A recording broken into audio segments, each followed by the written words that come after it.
एक बार फिर से आप सभी का प्रभात कोचिंग क्लास में स्वागत है। तो आज का मेरा टॉपिक है class 10th chapter number 1 exercise 1.3। तो सबसे पहले मैं चैप्टर 1 का एक्सरसाइज जो 3 है 1.3 है उसका हम बेसिक कंसेप्ट पढ़ते हैं, उसके बाद एक्सरसाइज करेंगे। तो बेसिक कंसेप्ट में है रिविजिटिंग इरेशनल नंबर। रिविजिटिंग मतलब कभी आपने विजिट कर चुके हैं, और कहाँ कर चुके हैं तो क्लास 9th में। आपने क्लास 9th में इसको आप पढ़ चुके हैं इरेशनल नंबर के बारे में। यहां पर हम दोबारा उसको रिविजिट कर रहे हैं। तो एक बार इसके विषय में जान लेते हैं कि इरेशनल नंबर जो है वो कौन से हैं। तो पहला है कि इरेशनल नंबर जो है P/Q के फॉर्म में नहीं लिख सकते। इसको P/Q के फॉर्म में इसको नहीं लिख सकते हैं। जैसे इसका एग्जांपल होता है √2, √3, और ऐसे भी कर सकते हैं कि जो भी रूट के अंदर प्राइम नंबर है, रूट के अंदर जो भी प्राइम नंबर है वो सारे इरेशनल नंबर होते हैं। रूट के अंदर प्राइम नंबर है, इसे √2, √3, √5, √7 ये सारे इरेशनल नंबर हैं। बट ऐसा भी नहीं है, कंपोजिट नंबर भी जो है रूट के अंदर जो कंपोजिट नंबर है वो भी इरेशनल नंबर हो सकते हैं। जैसे हम बात करें √15, √15 की अगर हम बात करें वो कंपोजिट नंबर है बट इरेशनल नंबर है। अब इसके बाद हम बात करूंगा सेकेंड पॉइंट जो है कि डेसिमल एक्सपेंशन की। डेसिमल एक्सपेंशन में क्या है कि non terminating non recurring. Decimal expansion में है non terminating non recurring. For example 0.101001000 dash dash dash, ये क्या है नॉन टर्मिनेटिंग नॉन रिकरिंग, तो ये भी होते हैं इरेशनल नंबर। इसके बाद तीसरा पॉइंट है कि इसको हम नंबर लाइन पे भी दिखा सकते हैं। जो भी इरेशनल नंबर है, जो भी इरेशनल नंबर है उसको हम नंबर लाइन पर शो कर सकते हैं। तो इस तरह से इरेशनल नंबर के बारे में जानकारी दे दी आपको। अब हम इस एक्सरसाइज 1.3 का जो मेन है थ्योरम जो है उसकी बात करते हैं। तो इसके लिए सबसे पहले थ्योरम 1.3 की बात करता हूं मैं कि let P be a prime number. Let P be a prime number if P divides a square, P divides a square, then P divides A, where P is a positive integer। जो यहां पर A है वो क्या है, positive integers है, means whole number है। जो पॉजिटिव इंटीजर्स होते हैं वो होल नंबर भी होते हैं। तो ये इसको साबित करना है। तो देखिए हम कैसे कर रहे हैं कि अगर मान लीजिए P भी है प्राइम नंबर और A है पॉजिटिव इंटीजर्स, तो हम मानते हैं ये बराबर है P1, P2, P3। ये पॉजिटिव इंटीजर्स है या होल नंबर कह सकते हैं इसको, डैश डैश डैश। अगर हम इसकी A स्क्वायर कर दें तो P1 का स्क्वायर हो जाएगा, P2 का स्क्वायर हो जाएगा, P3 का स्क्वायर हो जाएगा, डैश डैश। इसको Pn भी कर सकते हैं, Pn का स्क्वायर ले लीजिए, यहां पर Pn कर दीजिए। इस तरह से अब बात आई कि यहां पर जो P है डिवाइड कर रहा है किसको, ए स्क्वायर को। जो P है ए स्क्वायर को डिवाइड कर रहा है। जो P यहां पर, तो ए स्क्वायर को डिवाइड करूंगा P से, मींस P1 का स्क्वायर प्लस P2 का स्क्वायर, P3 का स्क्वायर, डैश डैश, ये सारे P से डिवाइड हो रहे हैं। मींस जो P है, जो P1 P2 में से कोई एक के बराबर होगा। अगर ये P डिवाइड हो रहा है, जो P है P1 P2 को डिवाइड कर रहा है, A2 को डिवाइड कर रहा है, इसका मतलब ये है कि इसमें से कोई ना कोई, इसे मान लीजिए P1 बराबर होगा P के, इसमें से कोई भी एक नंबर इस P के बराबर होगा तभी ये डिवाइड होगा। तो मान लीजिए P1 जो है P के बराबर हो गया तो कट गया। अब हम बात करते हैं ये जो है, ये भी कह रहा है कि ये जो है P जो है A को भी डिवाइड करेगा। ये सिद्ध करने से हमको बताना है कैसे करना है। देखिए यहां पर हम बता दिए कि जो P1 है वो P के बराबर है, तभी इसको डिवाइड किया है। अगर ये बराबर नहीं होता डिवाइड नहीं होता। तो अगर हम एक की बात करें, यहां पर एक की वैल्यू कितनी है, P1 है, P1 P2 P3 dash dash.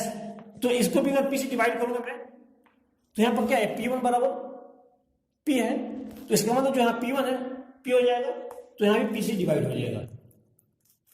तो इसमें यही बात याद रखना है कि जो P है अगर a स्क्वायर को डिवाइड करता है तो P जो है a को भी डिवाइड करेगा। इसमें ये बात याद रखनी है जो आगे हमको क्वेश्चन को बनाने में काम आएगा। इसके बाद जो है नेक्स्ट, इसके अंतर्गत जो है वो भी जान लेते हैं कि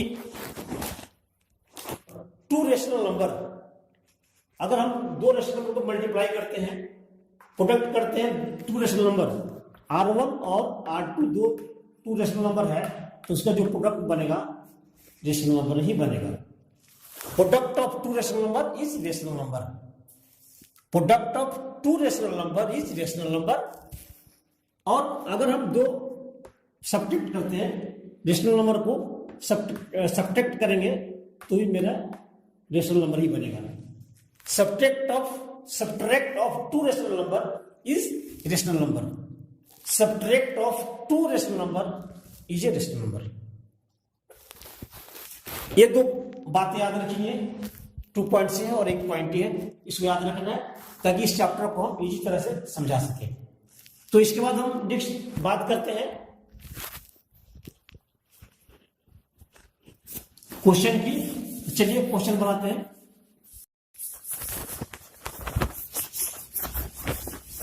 तो सबसे पहला क्वेश्चन है मेरा इस चैप्टर का, क्वेश्चन फर्स्ट कि √2 जो है, √2 इज इरेशनल नंबर।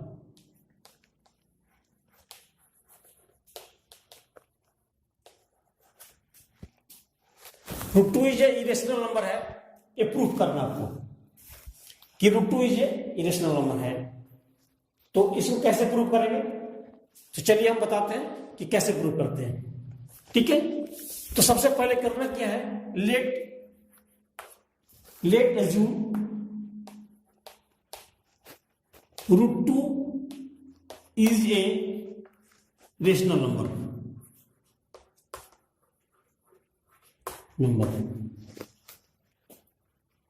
हमने मान लिया कि √2 क्या है, रेशनल नंबर है। ठीक है, अगर हम जब √2 के रेशनल नंबर मान लिया तो इसका मतलब जो √2 होगा वो P/Q के फॉर्म होगा, P/Q का फॉर्म होगा, जहां पर Q जो है नॉट इक्वल टू 0 होगा और P and Q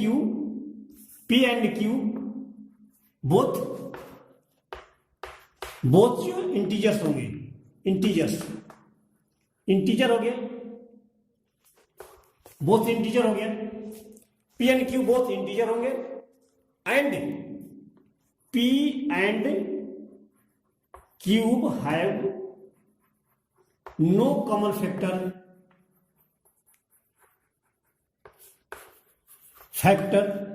other than 1।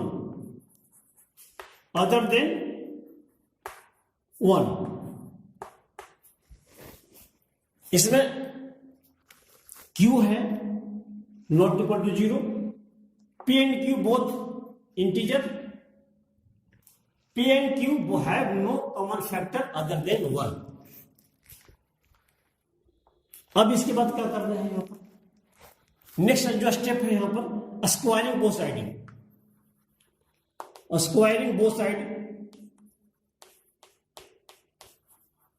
Square करना है। तो यहां हो जाएगा 2 बराबर P² बटा Q²। तो इसको ऐसे भी लिख सकते हैं, और Q² बराबर P²/2। तो जो हमने अभी पढ़ा था इसके पहले,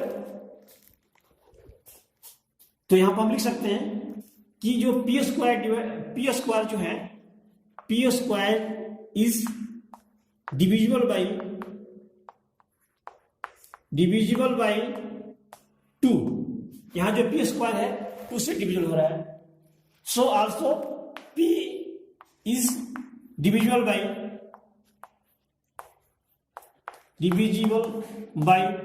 2, यहां 2 से डिवाइड हो गया पी भी, पी जो मेरा है 2 से डिवाइड हो गया। इसके बाद जो करना क्या है, पी जो है 2 से डिवाइड हो गया, पी 2 से डिवाइड किए तो मान लीजिए पी को हम 2 से डिवाइड किया तो सी आ गया। आप यहां कुछ भी लिख सकते हैं, सी भी लिख दें, के भी लिख दें। तो अब यहां पर फिर करना क्या है, squaring both side, squaring both side करना है। तो यहां पर हो जाएगा पी स्क्वायर 4/c²।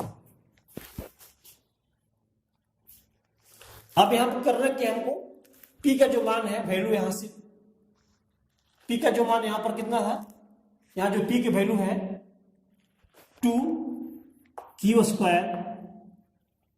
= c², यहां पर है नीचे 4 है तो इसे 2 से कट जाएगा, तो c की जो वैल्यू है स्क्वायर बराबर हो गया q²/2। सेम कंडीशन आ गया यहां पर भी, q is divisible by 2, q is divisible by 2, also q is divisible by 2। तो इसको हम आगे बढ़ाते हैं।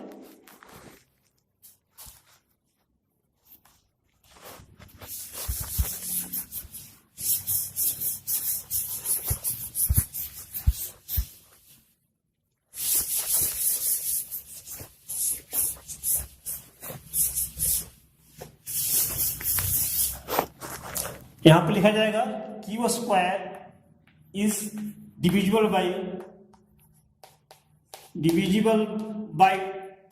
2, also q is divisible by 2। इसका मतलब ये हो गया कि p एंड q दोनों है बोथ डिविजिबल बाई 2। यहां पर जब पहले हमने सिद्ध किया था p डिविजिबल बाई 2, अब यहां पर q भी डिविजिबल बाई 2 हो गया, means p and q both divisible by 2, divisible by 2, दोनों 2 से डिवाइड हो रहा है, मीन्स 2 इसमें कॉमन फैक्टर हो गया, मीन्स इसमें है 2 जो है कॉमन फैक्टर हो गया, p and q both divisible by 2, means 2 is a common factor,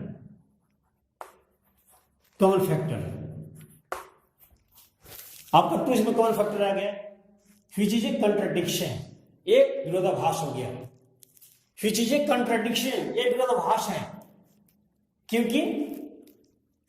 क्योंकि हमने माना है कि p एंड q जो है, p and q have no common factor other than 1। तो कैसे लिखेंगे इसको कि p and q both divisible by 2, means 2 is a common factor, which is contradiction, which is a contradiction कि p and q have no common factor, p and q have no common factor other than 1,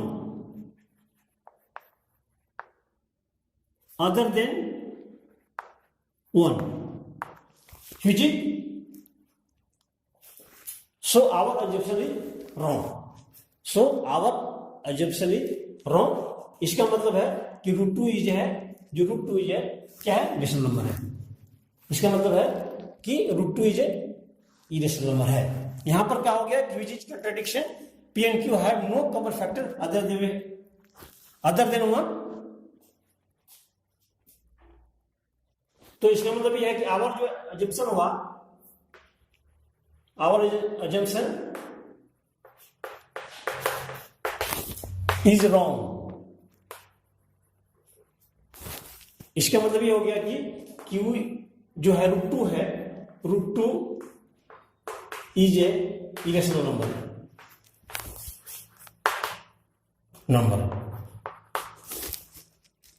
ठीक है, इस तरह से हम उसको दिखा देंगे कि √2 जो है इरेशनल नंबर है।